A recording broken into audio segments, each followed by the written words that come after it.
Going outside. Yeah, so I can get you.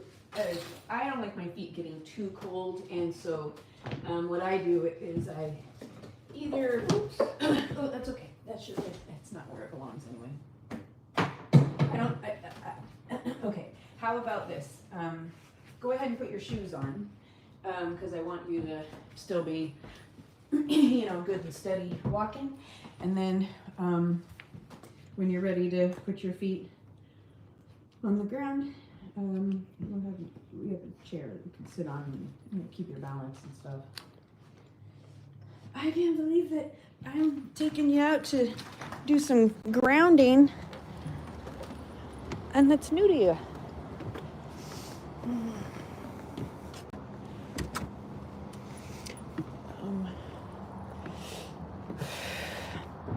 So I like to come a little bit more out here because it's just nicer ground.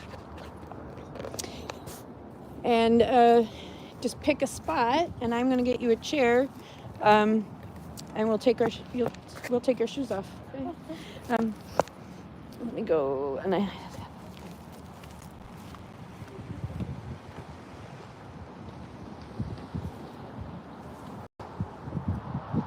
pretty chilly, so we might not do it long, so, but I think even just like 5 minutes of my feet bare on natural ground, preferably. Whew. Take some. Shoot some of that energy into the earth. Oh, I guys still got a new petunia. Oh my gosh, I thought you guys were dying. I haven't been able to give my plants any lovin's, and so they're having this hard time. This one bird. Whew.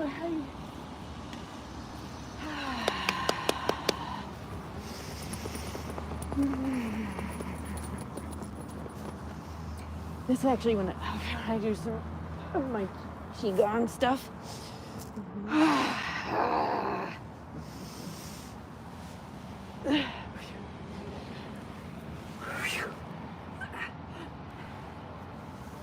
And I just let my body move in whatever weird way it does.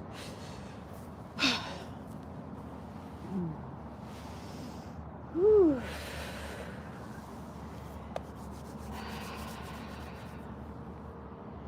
If you want to look just at, I like to just look at nature rather than have a view of like a gross truck. A lot of times I walk around and check in on my plants and try to decide where to put all the bulbs.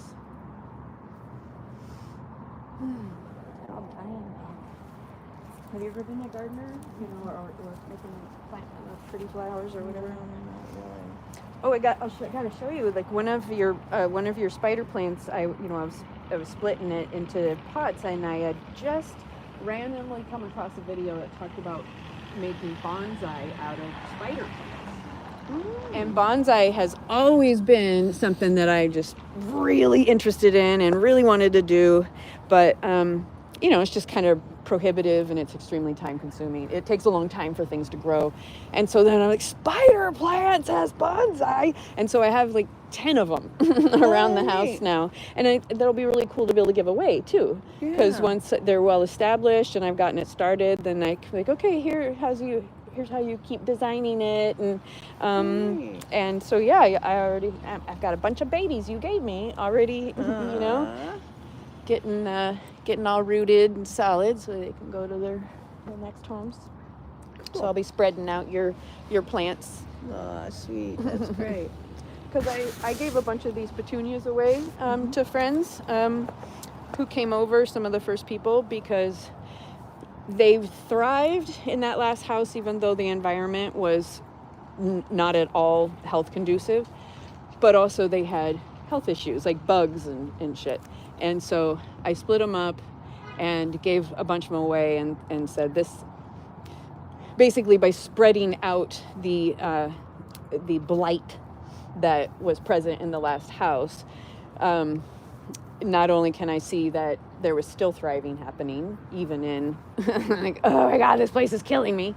There was still thriving, and by it going to different homes, you know, the plant, a bunch of it being broken up and sent to different homes, we're all healing that shit that I just was like going through, and it's spread out, like you were saying, like you're sharing the weight. The first time I realized that, I was holding hands in a circle. And, you know, like some sort of authentic relating circle. And I had a bunch of like body stuff going on. And then as soon as I held hands, I was like, oh, like it was like all of a sudden instead of me like trying to process all of the energy, it spread out and it eased, and no one was uncomfortable. Nobody felt overextended. And so, yeah, that's also why community needs to come together, so that there's multiple people who are pitching in and helping someone out who's, you know, in a harder spot, so that no one person is like, okay, I know you need help, but damn, you know. So, how you doing? Good. How your feet feel? I think I'm ready to go in. Okay, cool. And we'll try to find your puffer again. Oh, yeah. Darn it. Was it the little black kind of thin pin? Is that what it looked like? Yeah, but it had duct tape and purple tape on it. Okay, I don't think I got a good look at that one. Maybe I'm thinking of the other one you have, whatever. Yeah, and that's the thing. I thought I brought my spare too, but I don't know. Well, I can tell you, like, I don't know about your bag, but I know that mine gets to the point where I sometimes have to take everything out before I can find something. I know. So maybe it's playing hide and seek, and you got to take it out. Could be. Okay, and I'll get some food going. Do you like taco meat? Like, okay, cool. Yeah. No. Well, I'll take it closer. No, it lives right over here.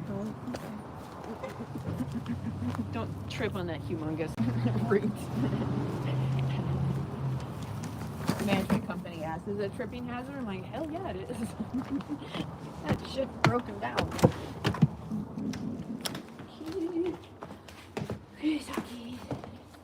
Yeah, Brian made a bunch of leftovers. That's one of the genius things he does, because otherwise I won't eat. If it's not if it's not extremely easy, like warming it up, I just won't eat. I just forget. It's too much trouble. Well, that's not good. No, it's easier when I have someone around, though. You know, because then I'm like, oh, okay, well, it's not just me. So, okay. yeah, I'm gonna make some food. It's called a spectrum for a reason. Okay, I need a plate. Yeah, it helps me so much to find people who talk about their experience, and then go, oh, okay, it's not just me. And wow, they were a little more intense than me, or something. So giving some context to what might be happening and how it's really not unusual at all, depending on the sample, depending on who you're talking to. It's super common for people like me. And so therefore it becomes normal within our environment. I love the word normal. Mm-hmm. Yeah, I think it's, I don't know, actually. What do you like about normal? Everything is normal. Yeah, you're right, everything is. This is normal. We've redefined it inaccurately. Oh, and what we need to remember is, I just made bone broth, and we need to make sure to send you home with some. It's super thick. It's good stuff. Right. One touch of nature makes the whole world kin. So look, we just put our feet in touch with nature. Did you notice feeling any differently? Yeah, I feel more grounded for sure. Yes. Isn't it amazing? We were only out there for like, I don't know, less than 5 minutes. Bare feet. Yeah. Feeling better. The earth was taking some of the energy. I realized that one of the main reasons I really like I don't mind it recording voice, but don't always want imagery, is partly because it's just more intense for the camera to be directed Mhm. at me. Yeah. And also, I love radio as a kid. Yeah. And I love audiobooks, and everything doesn't have to be visual. Right. That's probably the reason people have lost imagination is because they outsource their imagination. You know, I used to read to my kids, and I read the Range Trilogy, the entire thing 3 times to them. You know, and we would read for hours at a night. You know, We did too. I love that, and it was disappointing to watch the movies because our own imagination was just so much more full and beautiful, and I don't know, there was an element of reality to it, you know, like spiritual reality that didn't come through the movie all that well. Right. Yeah, they have to oversimplify to make it some sort of movie or book or whatever. Not a book, but yeah, they have to oversimplify. And so a lot of the essence gets lost. Yeah, we read that. We did a lot of Sherlock Holmes. My mom loved Sherlock Holmes, so we read a lot of those. I love those. The Lord of the Rings trilogy. We probably got through it multiple times. Yeah, I used to read a lot, both as a kid and in college. And my imagination was always better than movies. I didn't see many movies. No. Yeah, I mostly do audiobooks now, and Me too. I don't know, I really love them. It's actually, for me, my daughter did this first, and I used to hassle her about it, but having a story on when I'm ready to go to sleep helps me go to sleep immediately. And I think it's just the same as a kid. You know, you put the kid to bed reading the story. I still need that. I still want that. And I often fall asleep right away. Obviously, What kind of a story? well, I just listened to an Ann Patchett story, a book, and it takes a 10-hour book might take a month to get through because I've got to rewind it to the part that I remember, but it immediately back to sleep, very consistently. It's rare that it doesn't work, and so if I wake up in the middle of the night, check my story, my mom does it, and so I think it gives the thinking part, the busy part of the brain, a little, just enough something to get to pay attention to that it's distracted long enough I can fall asleep. And it worked for Ainsley, it worked for my mom, it works for me. I listened to the 26th chapter of the Ribhu Gita. And so, what's special about the 26th chapter that you keep returning to it? Well, that's just what it's called. It's a recording by a Buddhist nun from New Zealand, and she's got a beautiful accent, and she just reads the 26th chapter of the Ribhu Gita, which basically says that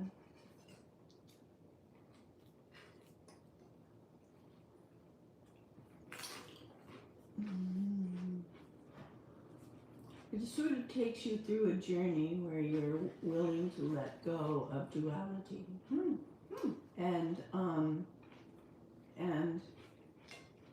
it's, I'll send it to you. So anyway, I listen to it when I'm going to sleep, and it's an hour long, and I never make it to the end.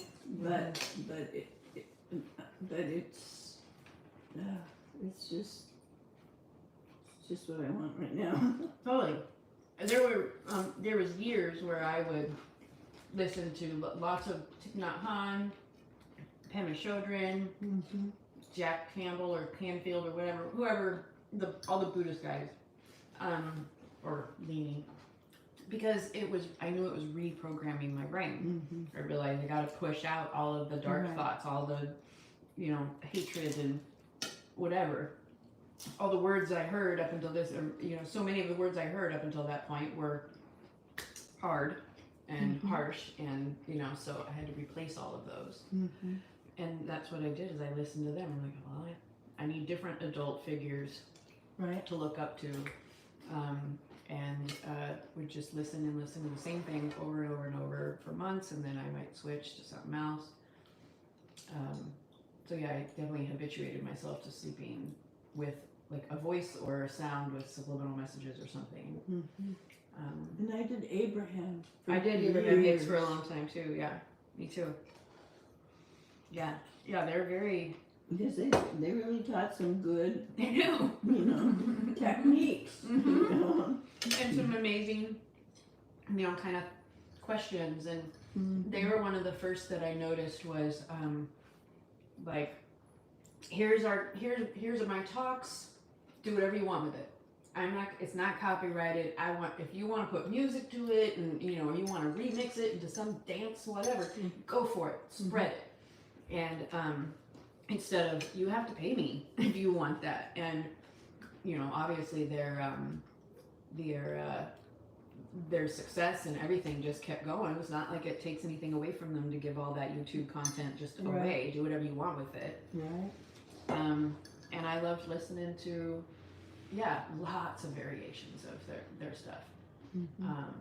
There's a playlist I'm sure I kept of music there. Somebody had remixed a bunch of Abraham Hicks through really cool music I like listening to over and over, and most of it was self-love and body love oriented. So it's definitely something I need to put out there, because it was so enjoyable.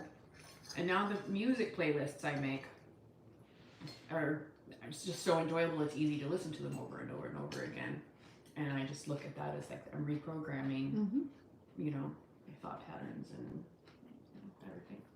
Kind of showed her in the I cried. I mean, when Thich Nhat Hanh died, like I felt that almost more intensely than I felt when my father figure died. Yeah, because I had listened to so much of him.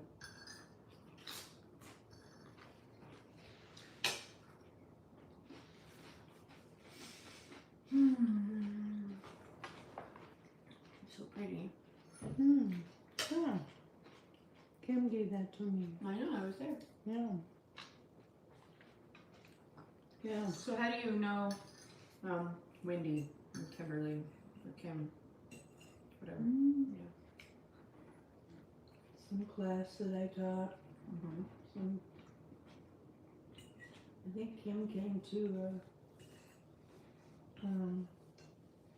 a Reiki retreat. Ooh, And cool. the teacher there was Susan Hanley, who used to be a really good friend of mine. And so she got her first and second Reiki at that retreat. And I always stay in touch with people via cards from all my retreats and classes. Randy, I think, came to a class. Wow, that's awesome. That's so cool. I mean, I guess I've developed relationships with some folks through that sort of thing too. Like Azaria, I first came into contact with Azaria when she came to something Sophia and I were doing. I think at Bruce's. I think I remember the first time that Azaria was at Bruce's. That's something we were doing. And obviously, we've developed a really close relationship, but we were drawn together by by that. And then she was the one who did a great job of staying in touch with me, because I'm not particularly good about reaching out, except for under certain conditions.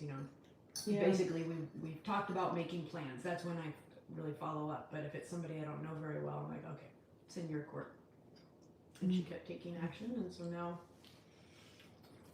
we have a very reciprocal. Yeah, it was really sweet.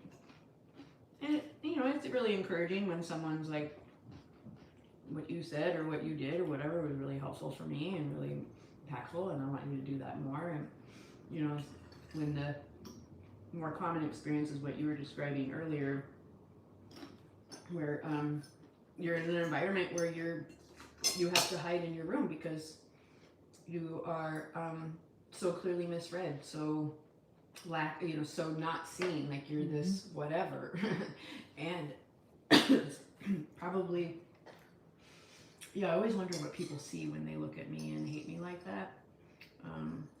Very common experience. I wonder. I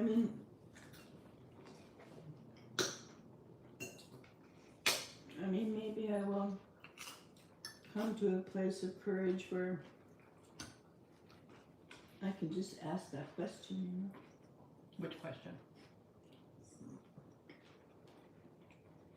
What is it that you see when you look at me? You know?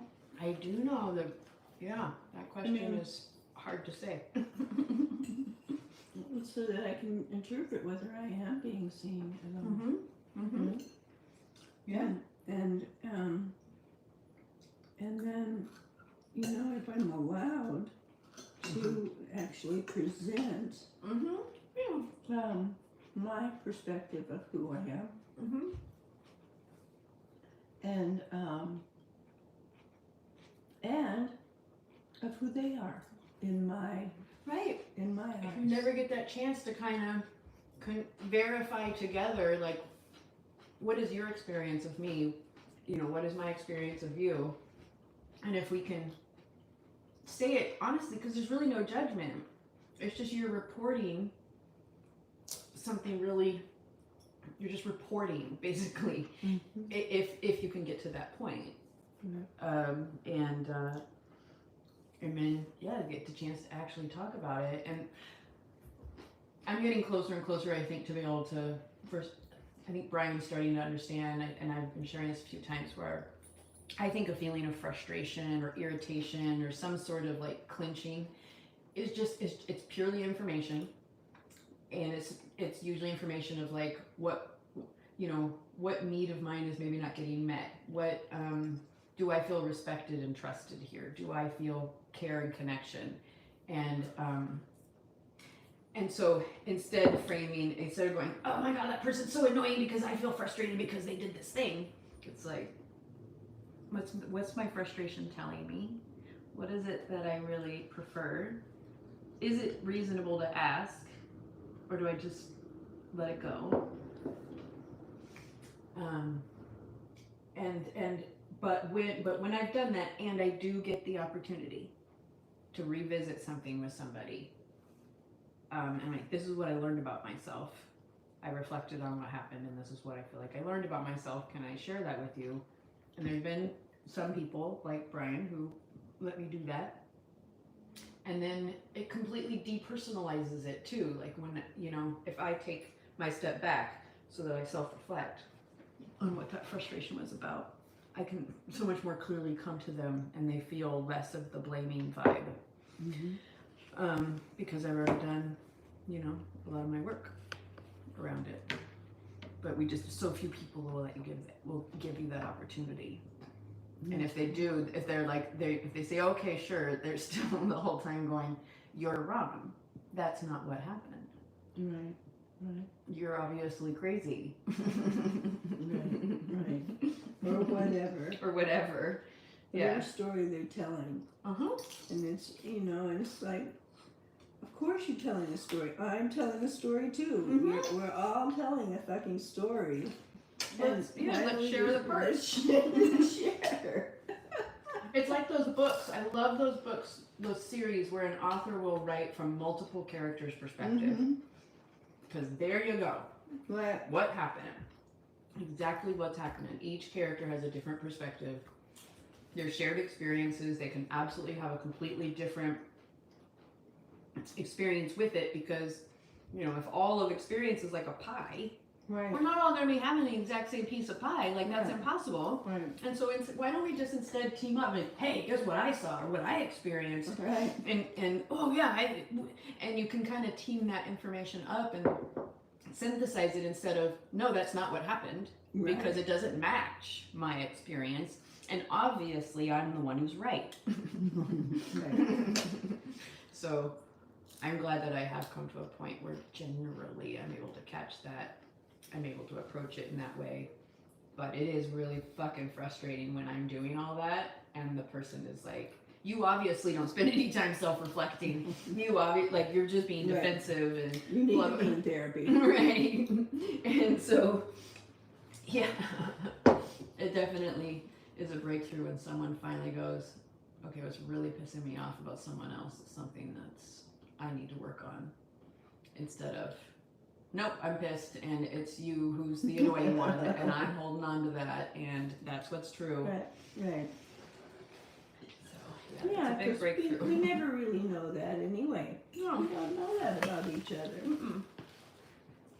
And Brian and I have been catching each other a lot where we actually will completely misunderstand. It'll be a basic statement and, you know, we will have a completely different understanding of it, or like one of us won't hear all the words. And if we didn't catch it, it would be really fucking frustrating all the time. And because also in that case, we're both right.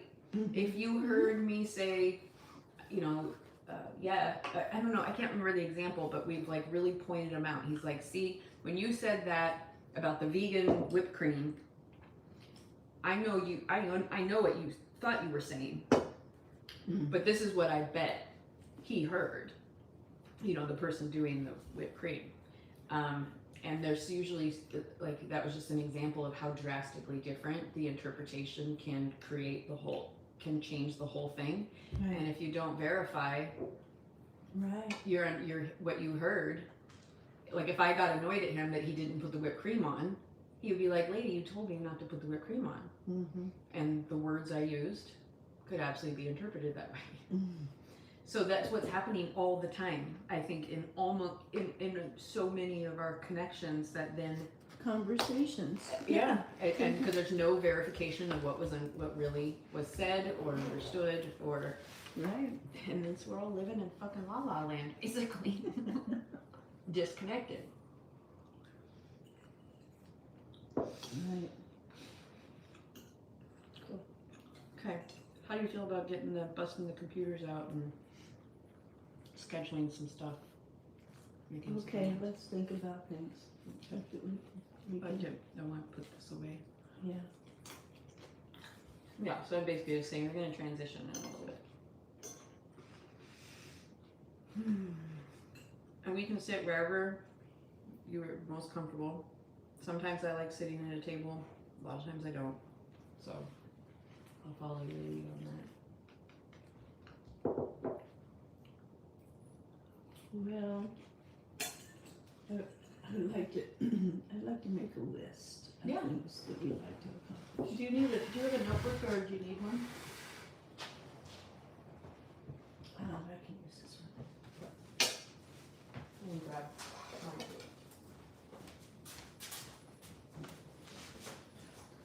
Oh. Yeah, I need to say it, but I'm losing energy. Well, no, don't hate to say it. It's just that you need to go lay down for a while. There's no time pressure. Unless you have an appointment at home. It's only 12:15. Okay. You know, if all you're gonna do is there is, you know, lie in bed, well then lie here. Is that okay? Okay. I have plenty of things to keep me busy, and even some of it is what you've already, you know, said you want, so I could be making progress on that while you're resting.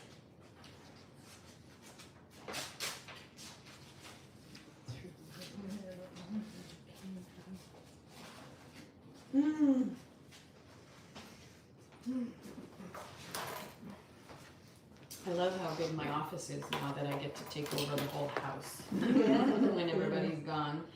I used to have such small private spaces at work. It was really fucking hard. Let's have a pen. I can get you one. Oh, wait a minute, maybe.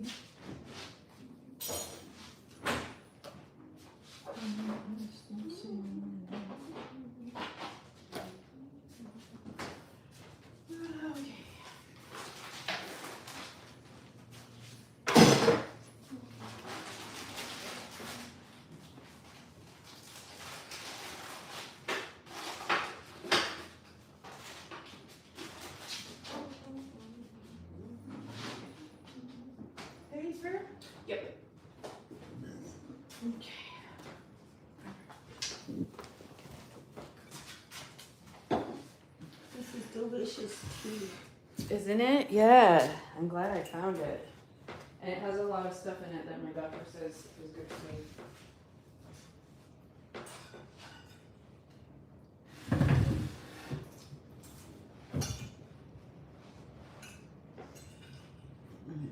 I recently realized it's lightly caffeinated though, so just in case that's of concern for you. Probably this afternoon is a good time. Well, I have other like super yummy options too. Okay. Okay. No. Yeah. It's so cute. Oh wait, were these mine? These the ones I made? Well, Oh, I okay. don't know. These are all Yeah. the single Post- cards. yeah. What do you call it? I think these are all the Postcards. ones that I made, yeah. Because, Mhm. yeah, I just felt like they were all a little bit rough. But also I want Christmas cards, so I gotta get them out. Okay. Okay. Oh, right. It's gonna help me figure out how to get the whole co-working space prepared and advanced. This one good? Yeah, fine. Okay.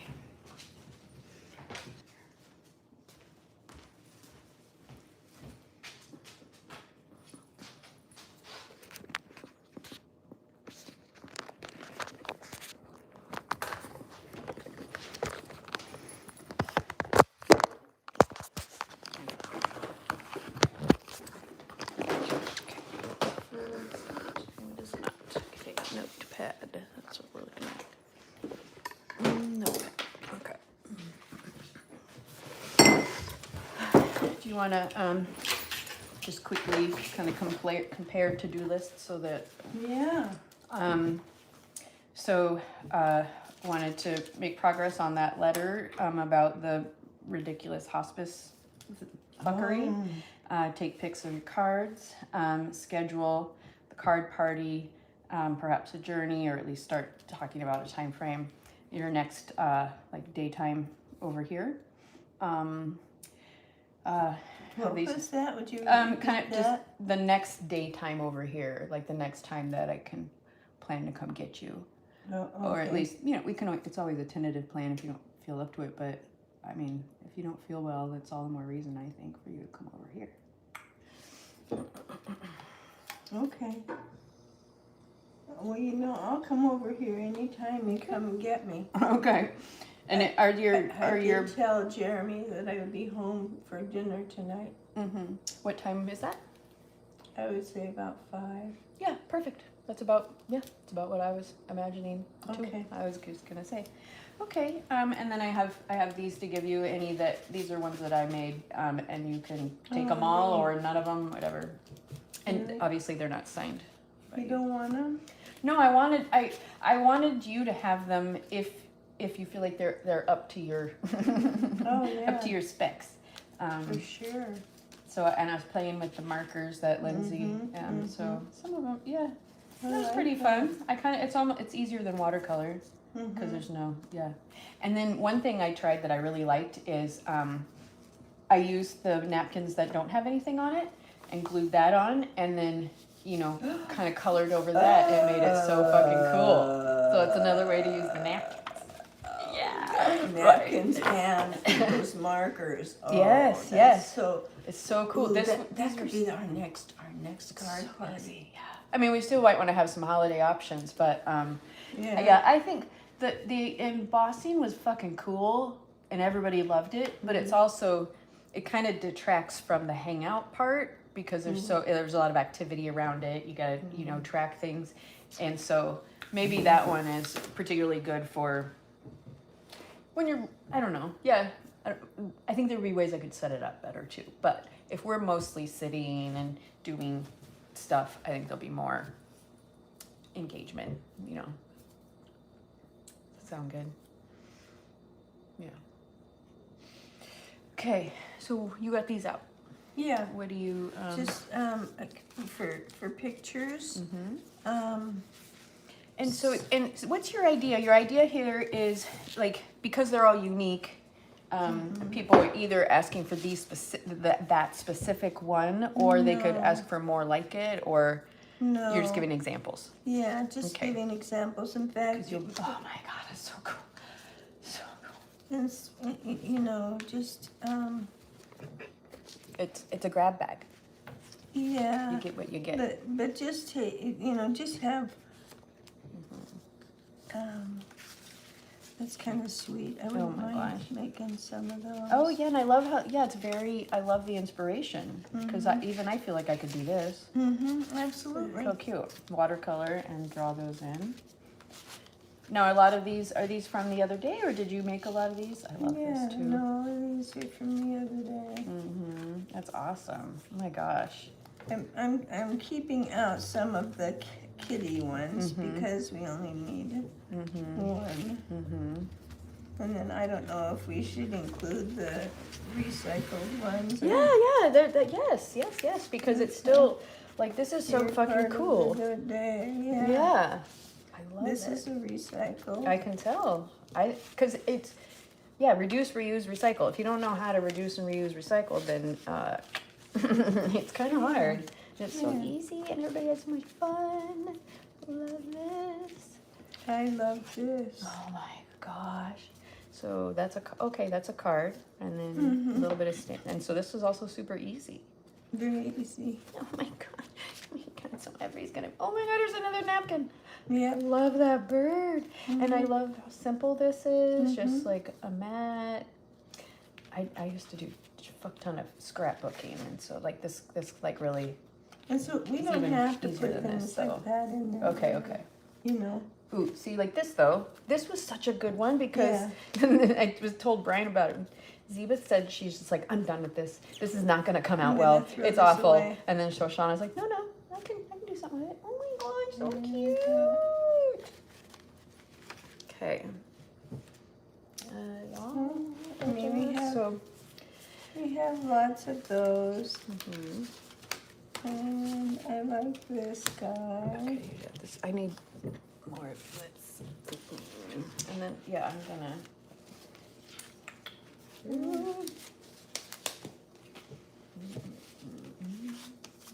That's from a. Oh my gosh, that's a good coloring book. I love it. Oh, I've been really enjoying coloring books now too, since you said you make cards out of them. And I'm like, I get to reuse this. It's not just something that.